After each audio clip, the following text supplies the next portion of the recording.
family. How's everybody today? Thank you once again for joining me. Family, let's talk about following the Most High's instructions for your life and not let anybody deter you from what the Most High has for you to do or for you to follow. You know, we have a lot of well-meaning family and friends, Israelite brothers and sisters, who would sometimes give out advice that is not for us. Now, the Most High has laws that govern every human being that breathes. Those laws are to be obeyed by mankind itself. That won't change. But in your personal walk with the Most High, He may have you do different things. He just don't have a cookie cutter set of things that He wants people to do. What He has you do is not what He's going to have somebody else to do concerning their salvation or anything else. He deals with each one of us differently. This is why it's called a personal relationship with the Most High. Now, like I say, all the commandments, statutes, and laws, that's universal. That goes for each and every one of us. But there are certain things that the Most High wants certain people to do, or certain needs in their life that He needs them to follow instructions, according to their faith, not yours.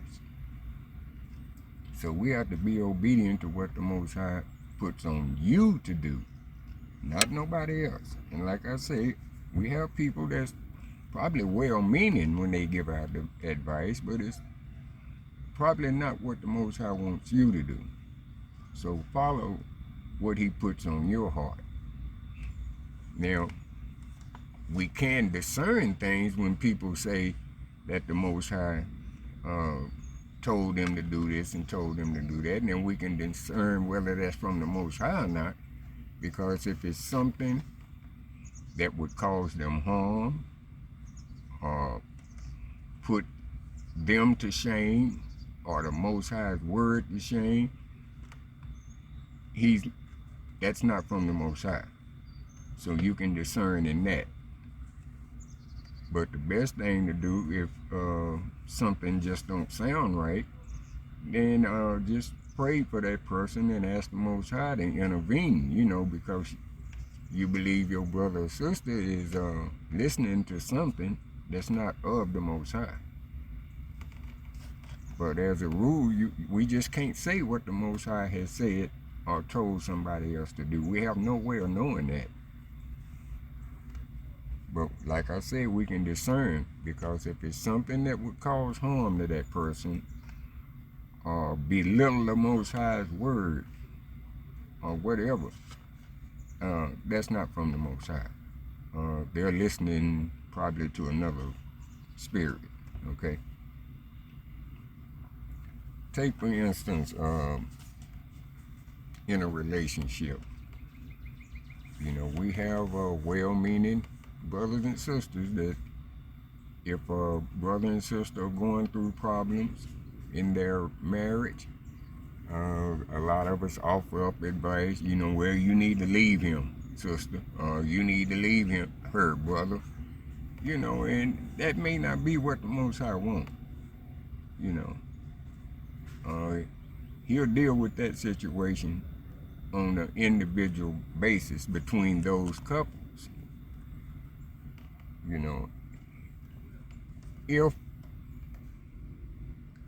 a woman or a man is married to an unbeliever, but he desire or she desire to remain with him and is not interfering with his walk and belief in the Most High, then you should stay, with them according to the scriptures.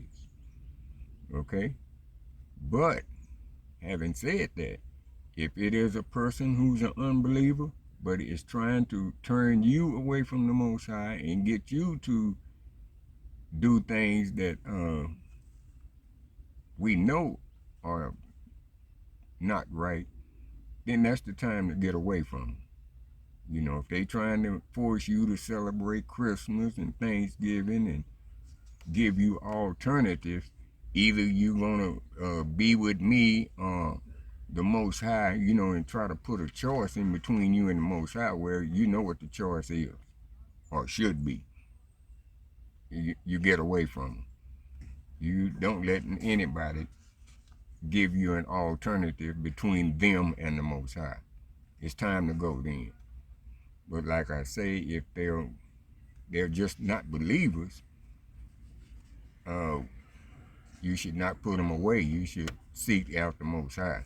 Because sometimes a good woman or a good man, if she remains faithful and in the Word, then eventually that unbeliever will change. Okay? In fact, let's go to the scriptures and read about that. And I'm going to go to 1 Corinthians chapter 7. And I'm just going to start, you should read the whole thing, but I'm just going to start at verse 12 and maybe go to verse 16. But to the rest I speak, not I, but the Lord. If any brother has a wife that believes not, and she be pleased to dwell with him, let him not put her away.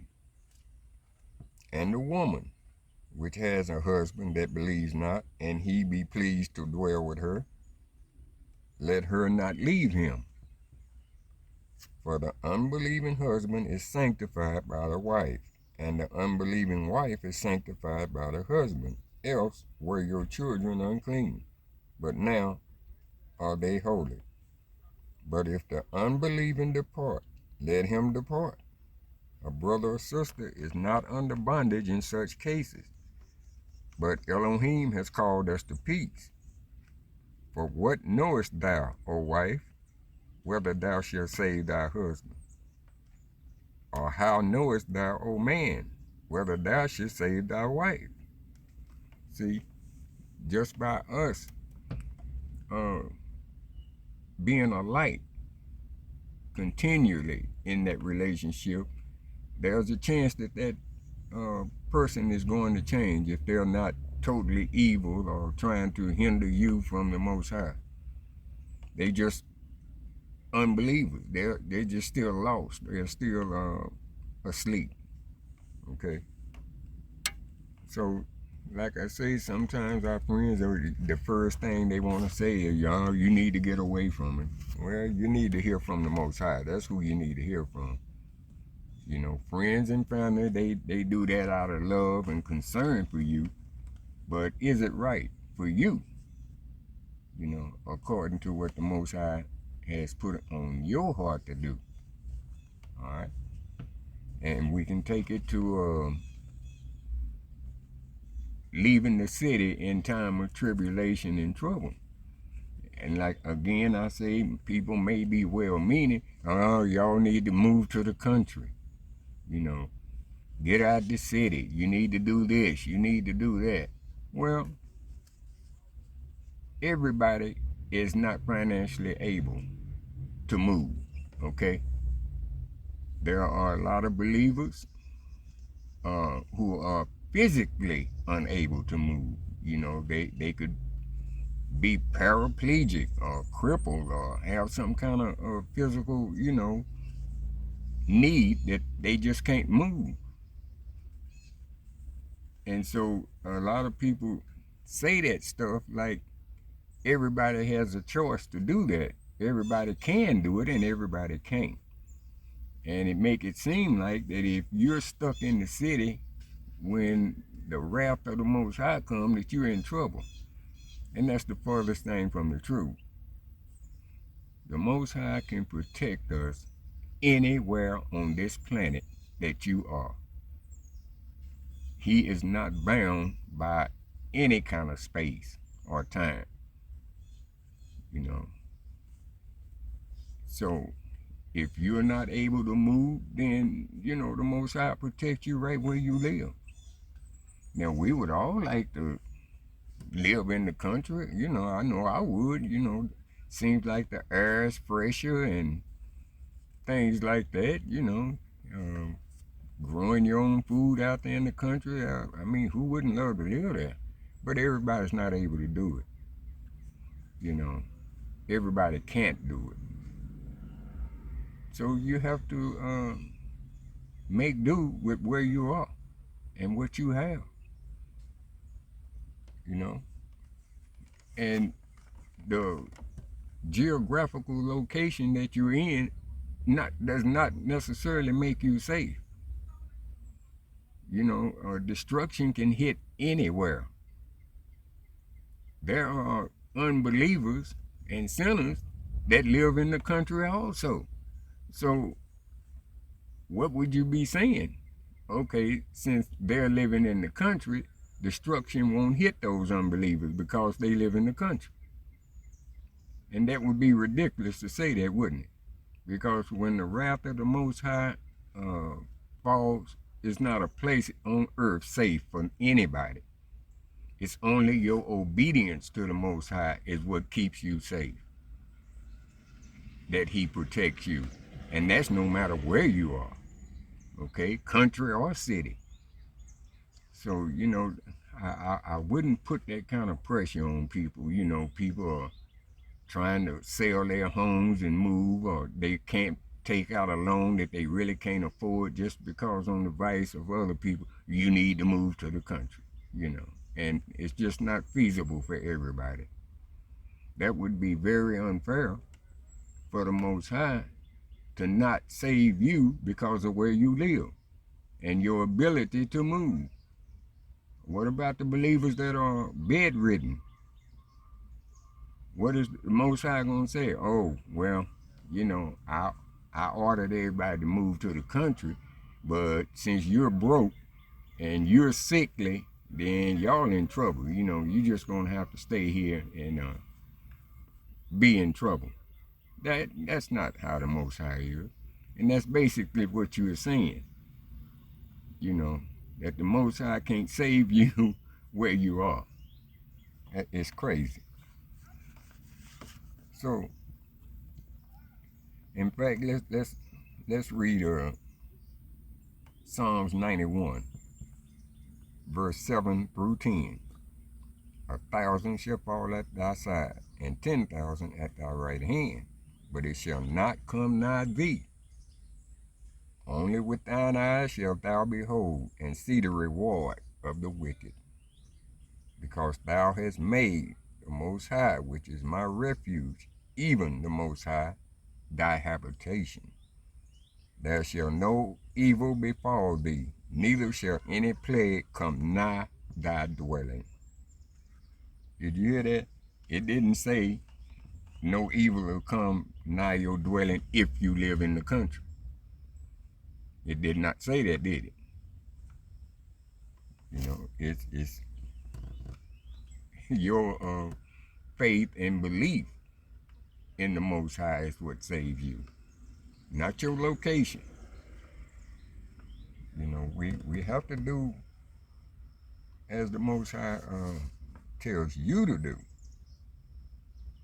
You know, and like I said, our friends mean right, most of them, you know, but it's just might not be for you. You listen to the voice of the Most High, and you can tell if it's from the Most High. If it's just a little passing or fleeting thought in your head, then it'll soon quickly fade away. But if it's from the Most High, it's constant. It will stay there until you do it. That's pretty much how you know. You know, if it was just a thought in passing, you'll think about it and then it's over with. It's gone. But from the Most High, it will stay in your spirit until you start making steps toward that direction. Okay? Proverbs 14:12. There's a way which seems right unto man, but the end thereof are the ways of death. See, we can get in a lot of trouble by not following what the Most High has for you to do. Not me. Not any of the elders or any of the pastors or teachers or mores. What he has for you to do. You know. You have to do this thing just like the Most High says, family. Because he can protect you from anywhere. No matter where you are. Let's read Exodus 14, verse 13 through 15. Now, this is when the people that got out of Egypt and they had got backed up against the sea and start whining and crying. You should have just left us there, man. Now, you know, these folks finna come and kill us. We can't go any further. And so let's listen what Moses said. Verse 13. And Moses said unto the people, fear ye not, stand still and see the salvation of the Most High. He will show you the day. For the Egyptians whom you have seen today, you shall see them again, no more forever. Verse 14. The Most High shall fight for you, and you shall hold your peace.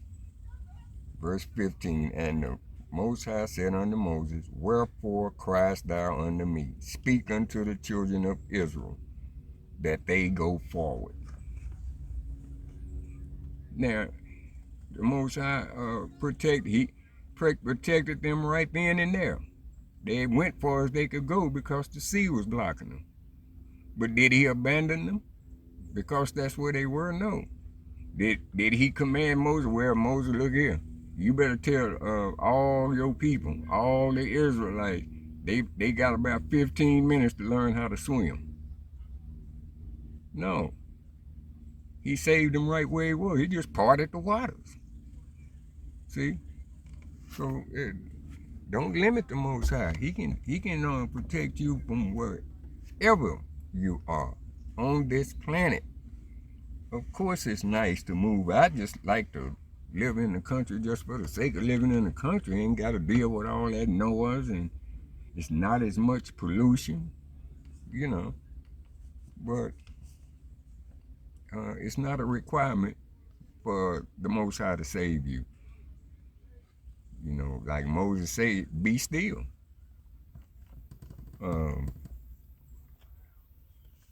Let's see here. You know, that it was the same thing in the land of Goshen when the Most High, you know, sent that death angel through there. They didn't get up and run and start fleeing. The Most High gave them instructions to be saved and safe right where they were. What did he tell them to do? Okay, you paint this blood around the doorposts, you know, and stay in the house, stay in. Now, they didn't have to run and try to find some place or city, you know, that they wouldn't die in. No, he protected them right there as long as they was obedient to what he told them to do, his instructions. That was his instructions to them. Put blood around the doorpost and go in the house. Don't come out. And they were saved. Nothing came near them to hurt them. Okay?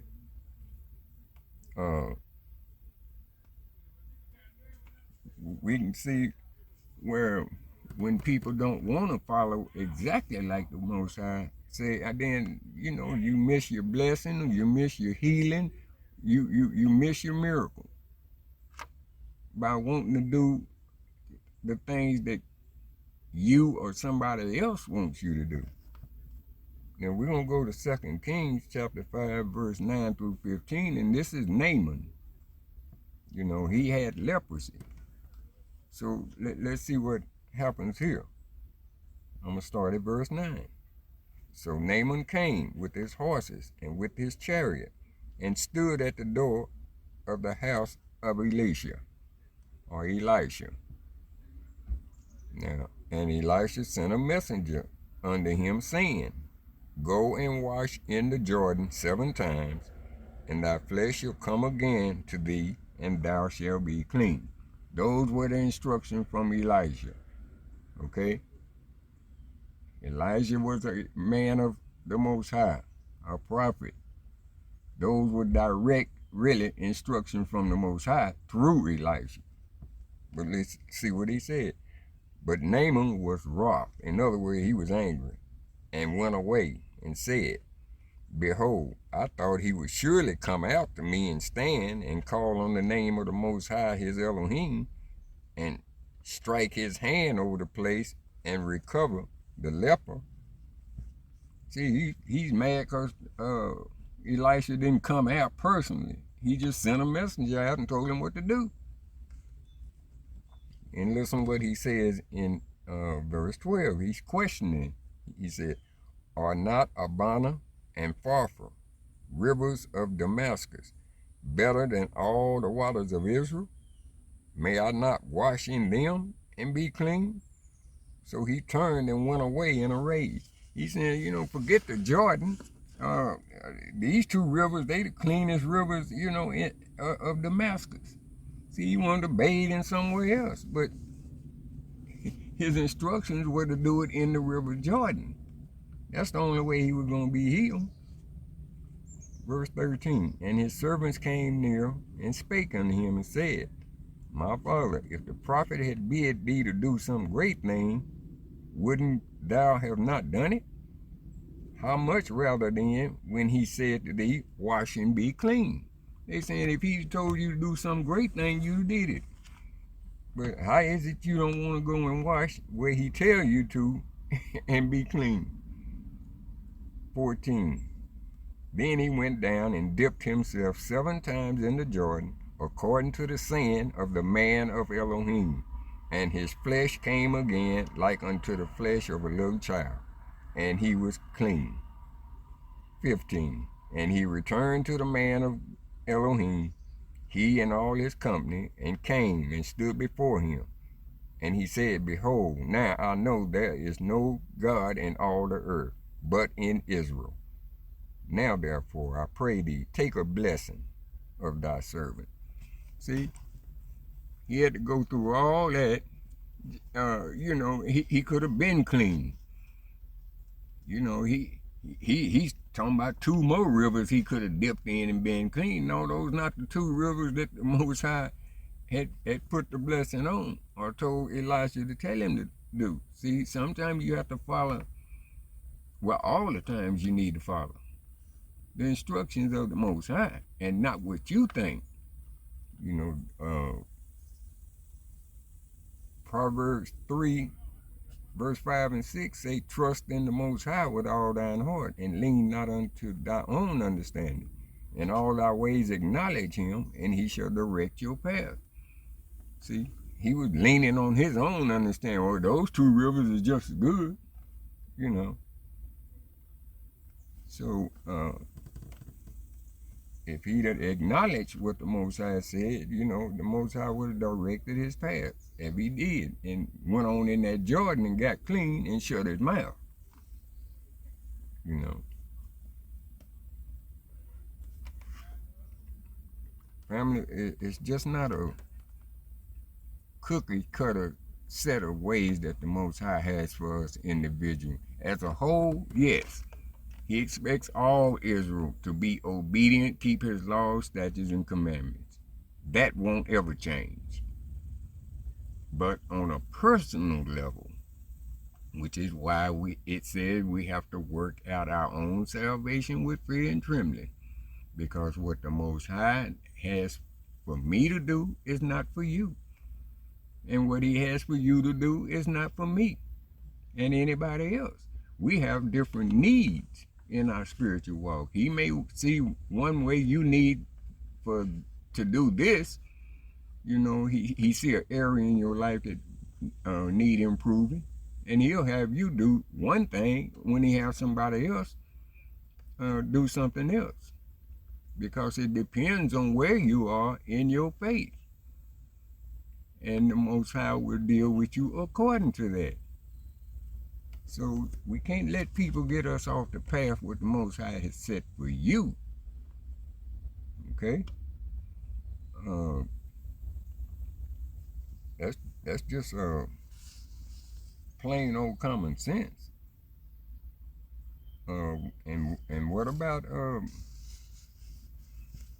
the lady who was just about out of food, and when Elijah showed up, and she told him, well, I only got just a little food, you know, and a little oil, you know, and so I'm gonna go and fix it and for me and my son to eat, and then we'll just go ahead and die, you know, because there was a drought in the land, you know, that was her last meal.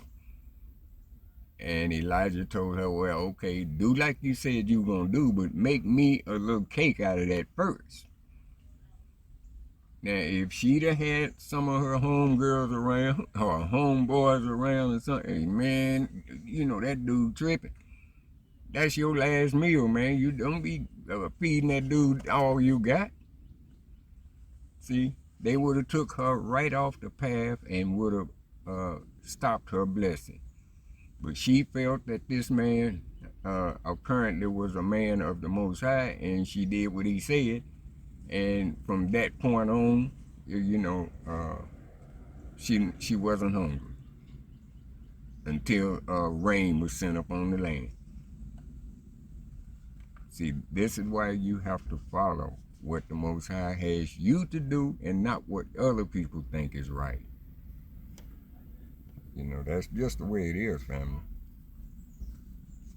So I know we have a lot of well-meaning people, you know, and I believe it's really out of love that they don't want to see you suffer or, you know, be inconvenienced and in a bad relationship and all that. And they, you know, that they doing that out of love, but it may not be what the Most High has for you to do. Listen to him first. If it's from the Most High, it will be something that will benefit you in the long run. He's not going to tell you to do something that would bring harm or damage to yourself. Okay? So, I just wanted to get in here and say that, you know, because in these last days, we're going to have to pay close attention to what the Most High is telling you to do. He's not going to have the same message for everybody of what to do. He may have you move, he may have some stay. Okay? But like I say, there's no area safe from destruction.